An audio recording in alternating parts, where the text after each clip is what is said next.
حقوق اللہ کی بڑی پابندی بظاہر کیا ہے حقوق اللہ میں؟ توحید، نماز، روزہ، حج، زکوٰۃ، یقیناً ایک بڑا طبقہ ہے جو ان چیزوں کی پابندی کرتا ہے، لیکن جب دوسرا جو فرقہ دیکھتے ہیں تو حقوق العباد میں بڑی کوتاہی نظر آتی ہے، بڑی کوتاہی۔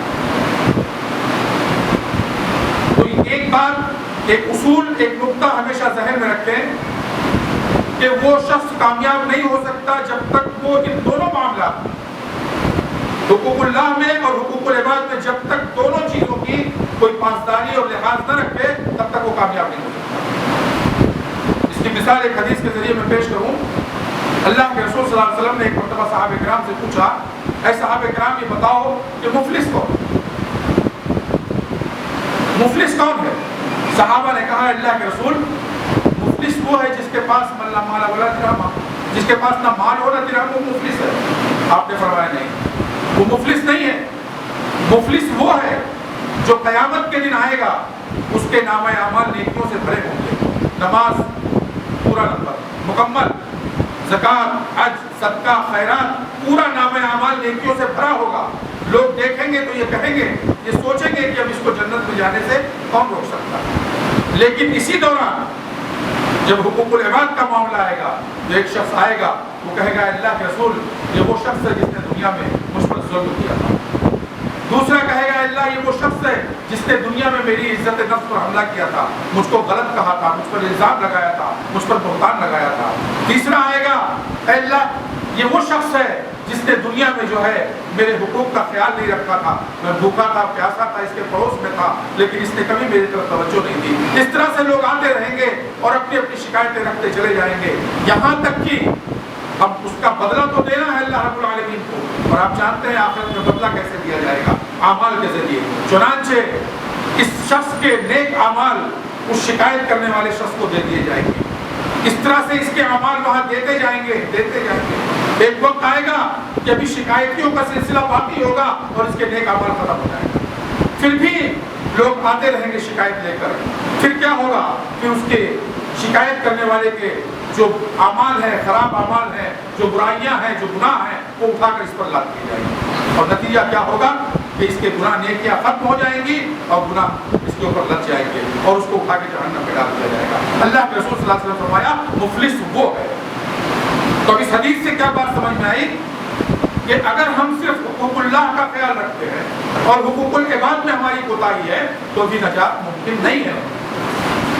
آج جو معاشرے میں انتشار، خلفشار ہم دیکھ رہے ہیں، اس کی اہم وجہ یہی ہے کہ ہم نے ان دونوں چیزوں کا خیال نہیں رکھا۔ آپ یورپ وغیرہ اور جو دوسرے معاشرے ہیں، ایسی جو حقوق انسان کی پاسداری کرنے والی جو تنظیمیں ہیں، ان کا دیکھیں، بہت اچھے معاملات ہیں ان کے، حقوق العباد کا بہت خیال رکھتے ہیں، ایک دوسرے کو رسپیکٹ دینا، ایک دوسرے کی مدد کرنا، ایک دوسرے کے کام آنا، دنیاوی اعتبار سے بہت زیادہ حقوق العباد کا خیال رکھتے ہیں۔ لیکن کیا یہ ان کی حقوق العباد کی پاسداری اور خیال رکھنا ان کے نجات کے لیے کافی ہے؟ ہر شخص کا جواب ہے نہیں۔ کیوں؟ کیونکہ وہ حقوق اللہ کا خیال نہیں رکھتے، ان کے اندر حقوق اللہ نہیں ہے، صرف حقوق العباد ہے۔ اور مسلمانوں کا عالمیہ یہ ہے میرے بھائیوں، اکثر و بیشتر، اللہ ماشاء اللہ نہیں کہوں گا، اکثر و بیشتر کا عالمیہ یہ ہے نہ ہمیں حقوق اللہ کا پتہ ہے نہ حقوق العباد کا پتہ۔ بالکل کھلے لفظوں میں کہتا ہوں میں، نہ ہمیں حقوق اللہ کی پرواہ اور پتہ نہ حقوق العباد کا پتہ۔ کتنے مسلمان ہیں اپنے گریبان میں منہ ڈال کر سوچیں، غور کریں کہ کیا انہیں اسلام کی جو بنیادی تعلیمات ہیں، جن کے بغیر اسلام کی عمارت کھڑی ہی نہیں رہ سکتی، جس کو اسلام کی مین اساس، جڑ اور بنیاد کہا گیا ہے، بنیاد اسلام اور 5 چیزیں، کیا ان 5 چیزوں کے تعلق سے جانکاری ہے اتنی کہ اس پر صحیح طور پر عمل کر سکیں؟ خود ہر شخص اپنا محاسبہ کر کے دیکھیں۔ توحید، کتنے لوگ ہیں جو جانتے ہیں کہ توحید کیا ہے؟ توحید کسے کہتے ہیں؟ توحید کا کتنا اہم مقام ہے شریعت کے اندر، اسلام کے اندر؟ نماز، کتنے لوگ جو اس کی پاسداری کرتے ہیں؟ پڑھنا تو چھوڑ دو، جو پڑھتے ہیں ان میں سے بھی کتنے لوگ ایسے نظر آتے ہیں جو صحیح ڈھنگ سے نماز نہیں پڑھتے؟ بہت کو میں نے دیکھا، بہت سارے ارکان کے اندر یا تو ان کی لا علمی یا ان کی غفلت، بالکل لاپرواہی کے انداز میں نماز بس ایک، جس طرح کہنا چاہیے، ایک رسمی طور پر ادا کر کے اور چلے جاتے ہیں۔ اکثر کو دیکھنے میں آتا ہے، آپ بھی غور کریں اگر آپ پیچھے ہیں تو آپ دیکھیں کہ جب وہ بیٹھتے ہیں تشہد میں تو ان کے پیر کیسے رہتے ہیں، انگلیوں کے پنجے کیسے رہتے ہیں، کیسے وہ بیٹھتے ہیں، تورک آخری رکعت میں کس طرح وہ بیٹھتے ہیں. آپ دھیان دیں، آپ بغل میں ہیں تو دیکھیں آپ سجدے وغیرہ میں وہ کس طرح سے جو ہے ان کے ہاتھ کہاں ملے رہتے ہیں، کہاں کھلے. بہت اکثر و بیشتر اور مسلسل یہ غلطیاں نظر آتی ہیں. تو یعنی انہوں نے دین کی تعلیمات جو حقوق اللہ کے تعلق سے ہے اس کا بھی ان کو علم نہیں. آپ جانتے ہیں کہ کوئی بھی عبادت جو شریعت کے اندر کی جاتی ہے، چاہے وہ توحید کا معاملہ ہو، نماز کا ہو، روزے کا ہو، حج کا ہو، زکات کا ہو، اگر وہ رسول اللہ صلی اللہ علیہ وسلم کے طریقے کے مطابق نہیں ہوگی تو وہ قبول نہیں ہو سکتی. آپ کتنی بھی محنت کریں، کتنا بھی کریں، اگر وہ رسول کے طریقے کے مطابق نہیں ہے تو وہ عبادت آپ کی قابل قبول نہیں ہوگی. بظاہر کتنی بھی خوشنما اور اچھی آپ کو لگے وہ قبول نہیں ہو سکتی. صرف وہی عبادت قابل قبول ہے.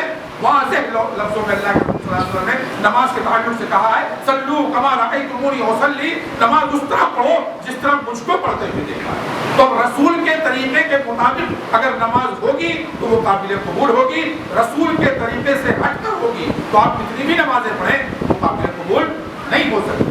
بالکل واضح مسئلہ ہے جس کو ہر مسلمان جانتا ہے اور اس کو بتانے اور سمجھانے کی ضرورت بھی نہیں ہے. اس مسئلے کو بالکل واضح مسئلہ ہے. دنیاوی اعتبار سے ذہن میں بھی بات آتی ہے کہ آپ ایک نوٹ جو لے کے آپ مارکیٹ میں جاتے ہیں، آپ کی جیب میں جو گورنمنٹ کا نوٹ یا روپیہ ہے، وہی روپیہ وہی نوٹ مارکیٹ میں چل سکتا ہے، قابل قبول ہے، جس پر حکومت کی مہر لگی، جس پر گورنر کے دستخط ہو، حکومت کی مہر ہو، چاہے وہ کتنا ہی تھوڑا مڑا اور کتنا ہی نرم و نازک کیوں نہ ہو، لیکن وہی سکہ وہی نوٹ چل سکتا ہے. اس کے برعکس جس پر گورنمنٹ کی حکومت کی مہر نہ ہو وہ کتنا بھی کڑک ہو، کتنا بھی دیکھنے میں اچھا ہو، بالکل اسی جیسا ہو، لیکن وہ نقلی ہوگا، وہ نہیں چل سکتا. صرف اتنا ہی نہیں بلکہ اس کے چلانے پر فرد جرم عائد ہوگا، گنہگار قرار پائیں گے، آپ کو سزا ہو سکتی. بالکل یہی معاملہ میرے بھائیوں عبادات کا. وہ عبادتیں جو رسول کے طریقے سے ہٹ کر ہوں گی وہ قابل قبول نہیں ہو سکتی. آپ کتنی بھی عبادتیں کرا لیے بلکہ الٹا وہ قابل مواخذہ ہوگی، ان پر آپ کو سزا ملے گی، ان پر آپ کو گناہ ملے گا. گناہ ملنے کی وجہ آپ کو اللہ نے عقل دی تھی، سمجھ دی تھی، شعور دیا تھا، مساجد موجود تھی، مدرسے اور علماء موجود تھے. آپ نے سمجھا کیوں نہیں؟ آپ نے پڑھا کیوں نہیں؟ آپ نے پوچھا کیوں نہیں؟ ہر معاملے کو آپ نے بغیر دین کے سمجھے پوچھے کیسے اس پر زندگی پر آپ عمل کرتے رہ گئے. آج یہ عالمیہ ہے اس امت کا ایک بہت بڑا طبقہ ایسا ہے جس کی پوری زندگی اسی طرح سے دیکھے دکھائے طریقوں پر عمل کرتے ہوئے گزر جاتی ہے. کبھی توفیق نہیں ہوتی کہ کم سے کم ایک مرتبہ تو ہم جو اپنے اعمال کر رہے ہیں وہ کیسے ہیں اس کو کہیں دیکھ لیں، سن لیں، سمجھ لیں، اس کے بعد اس عمل کریں. ایک لمبا طبقہ، ایک بہت بڑا طبقہ جو ہے اس طرح سے اس امت کے اندر موجود ہے. آج ہم نے وجہ کیا ہے میرے بھائیوں؟ آج ہم نے دین یا اسلام یا مسلمان یا دین کی تعلیم کا مفہوم سمیٹ دیا. صرف اتنا سمجھ لیا کہ اگر بچے کو ہم مسجد میں بھیج دیتے ہیں کرتا ٹوپی پاجامہ پہنا کر اور وہ بچہ مولانا کے سامنے بیٹھ کر قرآن شریف پڑھ لیتا ہے، اس کو قرآن پڑھنا آ گیا، بس سمجھ لو اس نے دین کی تعلیم سیکھی، دین حاصل کر لیا. آج اتنا محدود کر دیا ہم نے دین کو. یہی اکثر لوگوں کا ذہن ہے.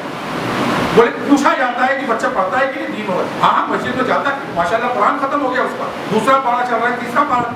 آج دین کو صرف قرآن زبانی پڑھ لینے پر محدود کر دیا گیا اور ساری عمر پھر اسی طرح چلتا ہے کہ وہی اگر اللہ توفیق دیتا ہے تو روزانہ تلاوت ہوتی ہے، ورنہ رمضان میں تلاوت ہوتی ہے، ورنہ جب کوئی مرتا ہوتا ہے جب بھی اس کو بس وہ تلاوت قرآن کا مقصد یہ سمجھتے ہیں بس اس کو صرف تلاوت کے لیے بھیجا گیا. نہیں میرے بھائی، یہ قرآن جو ہے قانون کی ایک کتاب ہے، اس کے اندر وہ ساری چیزیں ہیں جس کے ذریعے انسان ایک کامیاب زندگی گزار سکتا ہے. میں نے پیش کیا آپ کے سامنے آئے تھے، یہ امانت ہے اللہ کی. ان عرض الامانۃ علی السماوات والارض، یہ اللہ کی امانت ہے جو اللہ نے انسانوں کو دی ہے. اس کے اندر وہ ساری چیزیں، وہ سارے قوانین موجود ہیں جس پر عمل کر کے ایک انسان اپنی کامیاب زندگی گزار سکتا ہے. افسوس ہوتا ہے ان لوگوں پر جو ساری زندگی اس قرآن کو اسی طرح سے صرف تلاوت کرتے ہوئے گزر جاتے ہیں.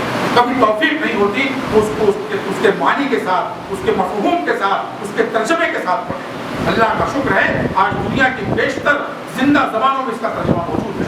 آپ پڑھیں تو میں بارہا کہتا ہوں کہ کم سے کم ایک ایک مرتبہ اس کو پڑھ کے تو دیکھیں اس کے اندر کیا کہا گیا ہے۔ یقیناً اس کی تلاوت کا ثواب ہے، اس سے کوئی انکار نہیں، لیکن اس کا مقصد جو ہے وہ یہ ہے کہ اس کو سمجھ کر پڑھا جائے۔ آج جو یہ انتشار، یہ خلفشار، یہ فرقہ بندیاں یا اس طرح سے دوسرے عوامل، آج جو مسلمانوں کی حالت ہے، کسی سے پوشیدہ نہیں، کسی کو بتانے کی ضرورت نہیں، اس پر کوئی تبصرہ یا اس پر کوئی تنقید کرنے کی ضرورت نہیں، ساری چیزیں بالکل واضح ہیں، تواتر کے ساتھ ایک کے بعد ایک، یک کے بعد دیگرے، جس طرح مسلمانوں کے اوپر آفتیں، مصیبتیں، پریشانیاں، فتنے آ رہے ہیں، ان سے سب جانتے ہیں، دیکھ رہے ہیں سب۔ کبھی سوچا ہم نے بیٹھ کر کہ آخر اس کی وجہ کیا ہے، کیوں یہ سارے معاملات ہو رہے ہیں، کیوں یہ ساری چیزیں آ رہی ہیں؟ وہ اللہ رب العالمین جو ساری دنیا کا تنہا خالق مالک رازق ہے، رزق اس کے ذمے، حکومت اس کی، بادشاہت اس کی، حکم سب کچھ اس کا، اور اس کو ماننے والے، اس کے سامنے سجدہ کرنے والے، اس کو رب تسلیم کرنے والے بندوں کا یہ اس طرح سے پریشان، اور جو اس کو نہیں مانتے، جو اس سے روگردانی کرتے ہیں، جو اس کا انکار کرتے ہیں، وہ پریشان کریں اللہ کے مخلص بندوں، اللہ کے چاہنے والوں۔ ایسا ممکن ہے؟ ایسا ہو سکتا ہے؟ بالکل نہیں، عقل تسلیم نہیں کرتی۔ اس کے باوجود ہو رہا ہے تو کیوں ہو رہا ہے؟ اس پر غور کرنے کی ضرورت ہے میرے بھائی، اس پر سوچنے کی ضرورت ہے کہ یقیناً بلندی کی، کامیابی کی، عروج کی جو چیزیں یا جو قوانین، جو ضابطے اللہ رب العالمین نے ہمیں دیے تھے، ہم اس سے واقف ہی نہیں، اور اگر واقف ہیں تو اس پر عمل نہیں کرتے۔ حقوق اللہ میں سے جو ہمارے من میں آتا ہے، جو چیز ہماری مرضی کے مطابق ہوتی ہے، بس اسی پر عمل کرتے ہیں۔ ہمارا من کرتا ہے نہیں صرف جمعہ نماز پڑھنا ہے، تو جمعہ پڑھتے ہیں، کبھی من میں آ گیا اثر میں پڑھ دیے